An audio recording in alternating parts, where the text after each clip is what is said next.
isn't it? Yeah. Okay. What up, motherfuckers? We are talking about this camera. It's the Pentax Espio 80 Espio series of cameras is like quite well known, I'd say, but I couldn't really find much about this camera, but I think they're all fairly similar cameras. But I really like this camera and we wanted to make a little video about it. So this is like our third attempt at recording an intro for this, I think, or recording the whole video. Maybe 4 or 5 if you include not turning the mic on. Yeah. So we went to, we walked around like the streets of Northampton last summer on a nice sunny day, and we were like, wanted to test this camera out. I'd had this camera for quite a while, and I put a roll through it, and halfway through the first roll I ever shot, it started rewinding, and just rewound into canister, wasted half a roll. Shot another roll on it, developed it myself, the results were all right, and I've kind of put it on the shelf and never looked at it again until last summer when I was watching the Grainy Days Pentax T2 video and thought, I wish I had a really nice point and shoot camera. And I thought, you know what, I think I do. And I went and grabbed this, and we went out, put a roll of Portra 160 through it, and we're like, holy shit, these are really good. Like, the results were really good. I'm really impressed with the lens. It's really sharp. So started shooting it quite a bit more. We thought, I know, we can do a really good like test on how good this camera is. We'll put a roll of HP5 through this. We'll dial in an HP5 recipe into Jamie's X100f to kind of compare the quality of the two lenses, I guess, right? Yeah. So, I mean, the photos that we took aren't the greatest photos, but like they're all right. It's a good comparison. It was a good experiment, wasn't it, to actually just go out and take pretty much the same kind of photos. There's a few differences, isn't there? But so it's a good way of showing the quality of that fairly cheap camera, but it's also a good way of showing how good those film recipes are from Fuji X Weekly. Yeah. This camera I bought for like 50 quid on eBay. I think it's gone up in price a bit more recently. I think I saw it going for like 120 or something the other day. However, I will say... What, before, it's gone up in price before people who watch this video? I know, it's going up even more now.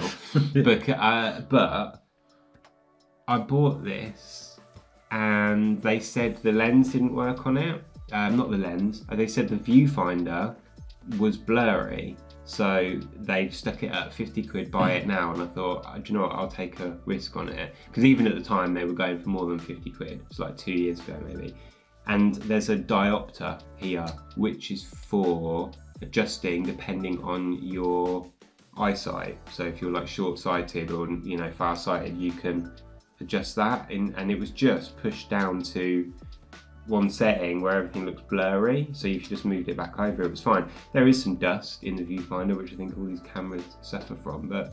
Is that quite a popular thing on all Espio? I think it's quite common on any like 30-year-old fairly cheap camera. A few things about this camera. So there's not a lot to say. It's fully automatic, other than you can switch on the flash. It's quite annoying that when you turn it on, the flash is automatically on, you have to turn it off. But the camera does like go to sleep, so after you've turned it on,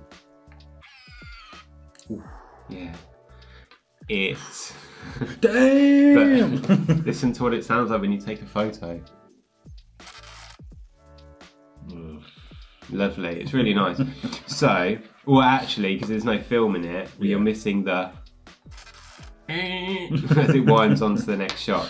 But it's got like an eye thing, which I think is red eye removal, and it's got a timer and stuff like that. So we did actually, when we were in our studio in the summer, take a nice little self-portrait, which I'll show you here.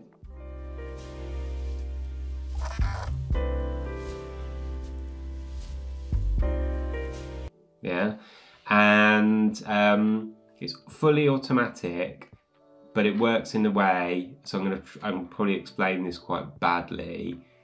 It doesn't oh no, fuck right. It will prioritize a wider aperture over a faster shutter speed. Okay. I think that makes sense. So basically, if you're on a really sunny day, the shutter speed's going to go to like 500 and the aperture will go to say 16 and then come back until the aperture will widen until it's light F16 till the light is balanced. So it might come down to say f8 or whatever. If it's on a darker day, the aperture is going to come down to 2.8, and then if it's still not bright enough, the shutter speed is going to slow down. Yeah. So you're going to come down. So it's like always fighting to keep that 500 shutter speed. Yeah, yeah, and then it will come back and it'll come back. So the issue that you have.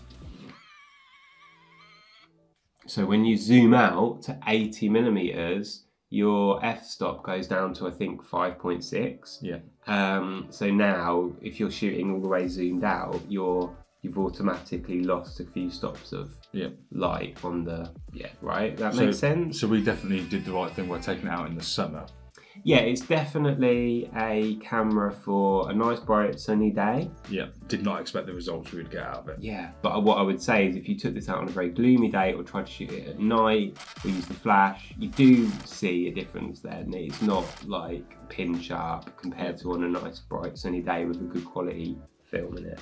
But but then that's what you use this sort of camera for. It's like I'd take this on the beach and not worry if it got sand in it, or it's very light, well, comparatively light to say something like the T2. So I would happily have this like hanging around my neck on a day out, you know, if you're on holiday or whatever, something like that. Okay, what else? There's one other thing on this camera that it does, which is like a really stupid thing that they thought would be cool in the 90s, which is panoramic mode, which just puts a little bar over the top and the bottom of the lens, I think. Let me have a look. So it puts it over the lens. It doesn't actually cover the film stock, does it? Look. Yeah.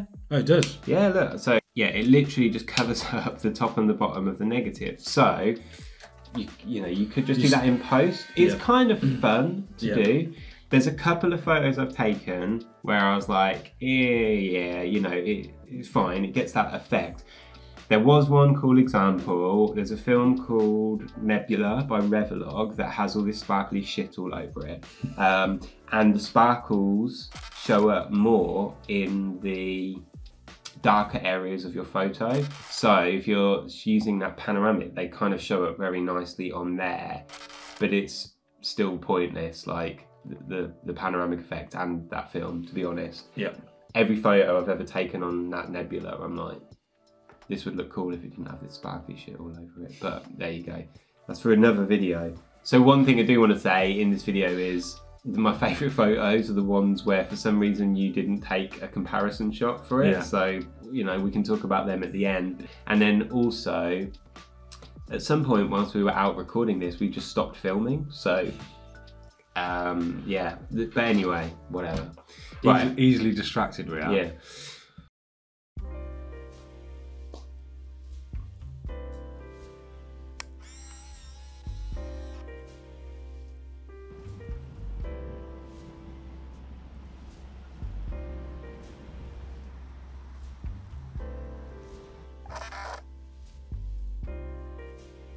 Photo number one, this one is Luke's example. We just like the shadow on the wall, didn't we? But yeah, it's just like composition wise, it's like, okay, let's just start taking a picture. But the two photos, like side by side, obviously you decided to wait for somebody to walk past. So for the first photo we're putting up, it's not actually the same picture at all.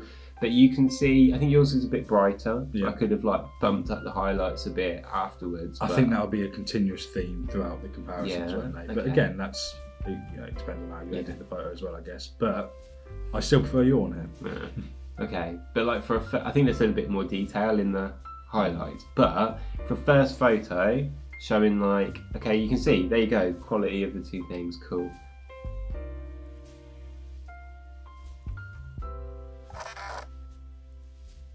yeah, so this is lovely Northampton, our hometown, and again, I think this is a great example of seeing the detail within the Espio and using that Ilford HP5.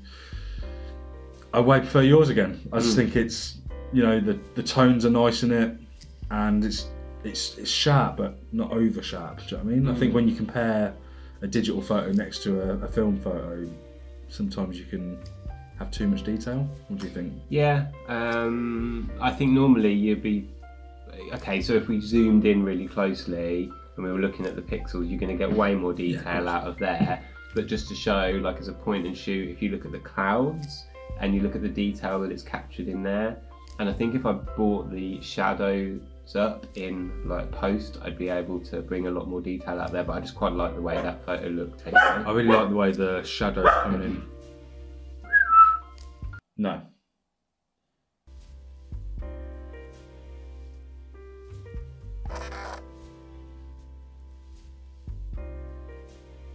Again, this is a great example of just showing you the quality of the Espio. I feel it's again, it's got that kind of natural vignette. Vignette.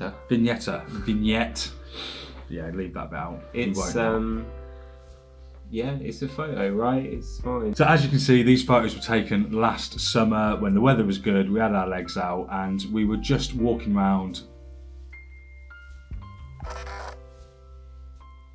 This photo, I think it's like, this is just, obviously, it's just a thing we walked past, but I liked the shadows and I liked the shapes that the general scene was creating. And again, like, cool, yeah, you can see they're very comparable in quality and whatever.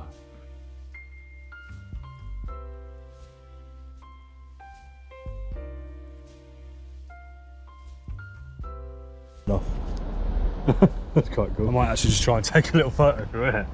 Fancy a little portrait? So annoyingly, I really like this photo, but it wasn't taken for any kind of comparison. I guess it doesn't really even fit in the video, does it? No, but we just sort of started going a bit off topic and taking photos or whatever. Obviously, you took a photo of me. I should have just taken the same photo as you to see how it came out. And just on what we've just been saying, that would have been an interesting comparison to make on how this camera decided to balance the light. Yeah. Because you can see what you're going to get on that camera and you've dialed it down to get that photo of me in silhouette. Yeah. Whereas this camera probably would have gone, oh, look at all these shadows, let's slow that shutter speed down. And I reckon there'd have been a lot of blown highlights, but this is pointless to say because we haven't got the example to show. So we didn't do this, so yeah, you can have a go at us. Here's what we should have done. Here's what we should have done. And it's not there. Yeah. No, I didn't realise there was all stuff in here. It actually looks really nice. Yeah. Or photo that I thought was, what about that sofa with all the dappled light on it?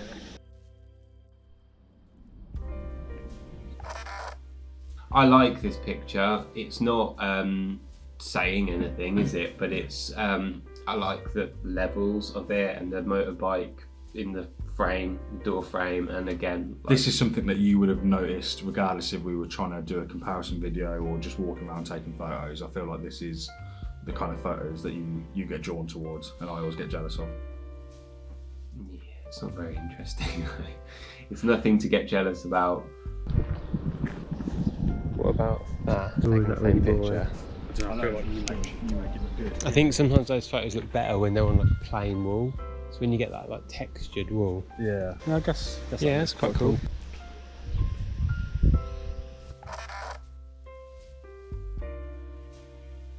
This is a photo that I will always take if I see like a little sign on a wall and it's very plain. I wouldn't normally take it on film because it feels like a waste of a shot. I'm generally not going to do anything with it unless there's something really interesting about it. This is also a problem I have with shooting in this country, is I like a plain wall and I like the detail of the shot to come from maybe like the people or the subject of what's happening, not for there to be lots of busy like textures everywhere. But you have to dirty bricks. But you have to embrace it because that's what we've got.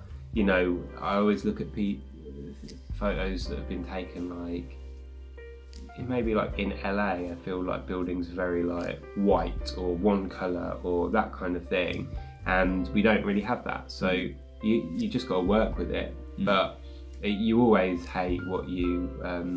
No, hang on. It's always difficult to see like beyond what's right in front of you, or to see the beauty in capturing what's right in front of you, because you're seeing it all the time. I think everybody has that problem no matter where you're from. So the comparisons, I think this is great for a comparison though, because you can see the detail that the that you're getting out of that camera. Yeah, exactly. So this is where we completely stopped filming at all, and we have got some comparison shots. I thought this was the first photo we took, but it's not, is it? It may well have been, but maybe we hadn't started filming by this point. Fuck no, it's useless. But anyway, it's right. So this is Northampton. They've got some crap shops in the background. You've got an abandoned shopping trolley, and you've got a sign saying the boot and shoe quarter. Northampton is where they make shoes. That's what we're famous for. And yeah, and but yeah, I know what you mean. This kind of, I like this photo too. I actually like both the photos, the digital version and the film one. But it does show a little bit of our home, I guess, doesn't it? But I think it's also it's got layers to the photo, right? So there's quite an interesting subject of a Tesco shopping trolley, but yeah, it's framed nice. I like the framing in both. But again, I think that just shows how powerful the Espio is. Yeah, that it holds up so well. So this is a good example of, I developed this film, Jamie scanned it in, sent it to me with the photos from his camera, and if I hadn't known, I think in this I wouldn't have known which photo was taken on which camera, other than the fact that mine's much better composition than and obviously yours. would if you were looking up close, right? But from a distance. Yeah, exactly. But like, it's, I don't know, this is just one of the things, we saw a little beam of light and we swapped places, and you know, I think it's alright. Again, it shows like a little streets of Northampton kind of thing. They're completely framed differently. Yeah. But whatever. And it was, obviously it was kind of like planned that we took the photo like that, but again, to see that comparison between, across the two cameras and the lenses. But I like this one, I think it's cool. Yeah, you need to pull the highlights down in your photos. Yeah, maybe you need to whack yours up. What do you think? This photo is the best. The phrase I use a lot at the moment, I don't know why, is like, it's a little slice of life. You will add this photo to your portfolio for sure. I will post it on Instagram if that means adding it to my portfolio. So, okay, so I think we mentioned this is like the third time we've tried to record this video. Last time we tried to do it, you said this photo works because it's in black and white. Okay. Yeah, oh yeah, okay. But what I want to show you is, what do you think of it in colour? I prefer it in black and white now. Yeah, so I've colorised that, and it looks shit. Yeah. So you're quite right. Yeah. Can you show that on the screen? Yeah. Yeah. So we're going to repeat our conversation that we've already had that you're not aware of. But I said I like this photo because it looks like it was made to be taken in black and white. And what I meant by that is that you have to look at the whole entire frame in black and white. That's my opinion with black and white. That you're not taking, you can take a photo of a subject, but you need to think about the rest of the frame and what's in there. But your argument was that I think the opposite in the black, well, I think I have opposing views, so I understand you're saying... Sorry, let's just clarify, this is with street photography. So with street photography, you're saying in black and white, you would look at the whole frame as a composition, and when you're looking at something in colour, you're looking for like a burst of colour or something like that.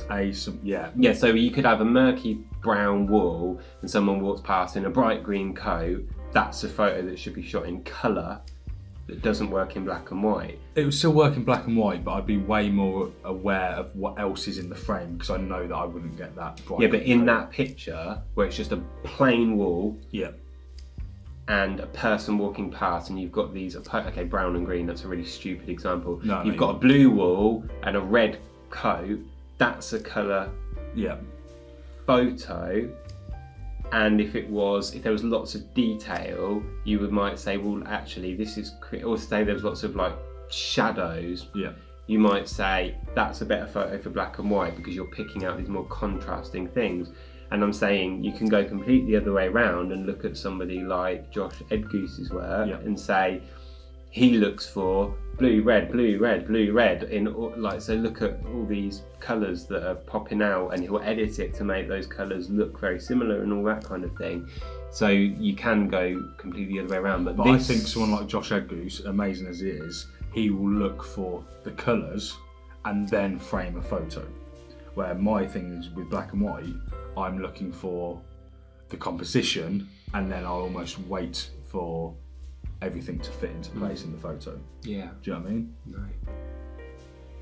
Point proven in this photo, it looks better in black and white. So this photo, I think, is really good. It's the best one out of the whole thing because you've got like a rule of thirds, but it's a broken rule of thirds with the sky and the roof and the front of the building.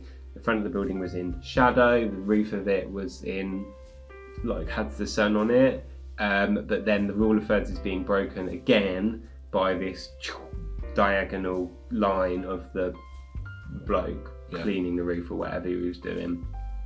You didn't take this photo. I was going to say, can we just appreciate how good the comparison photo is here? Yeah. That I got too scared to take. Yeah, which is unusual for you because yeah, you would normally just take that. Yeah, definitely normally me that has the minerals to take the photos and not you. But I think you happened to be stood there. Did we even talk to him afterwards? We waved. Oh, we waved, yeah. He just ignored us.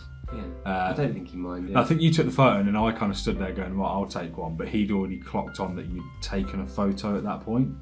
And yeah, I just got too scared. Do you know what Joel Merritt's, I think it was him, he would say you bruised the scene. Or I bruised the scene. You waited too long and you've upset the equilibrium and now everybody knows you're there taking a photo. Yeah.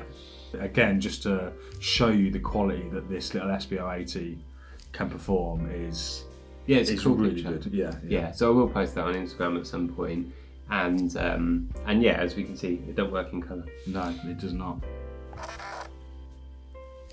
Another great comparison photo here. Yeah, so we haven't got a comparison to make on this, but this is a photo. It's not the best photo in the world. It's probably something I'd put on Instagram, but I think this is a good example of the camera finding its light source here, because clearly there was different light sources there. So, you know, like the one looking through the tree? Yeah. This is a good example of that. Do you think? No. Well, because where you took the photo against the window is going to be really dark, right? Well, it was a sunny day, though. Yeah, and it's just the reflection of, I don't know, I sort of get what you're saying, and also dope.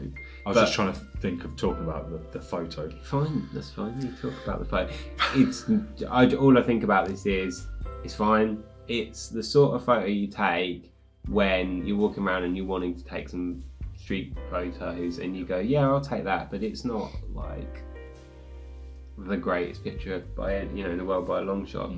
But for this purpose, it's showing off the quality of the lens, because that's a pretty crisp photo. Yeah, I'd agree.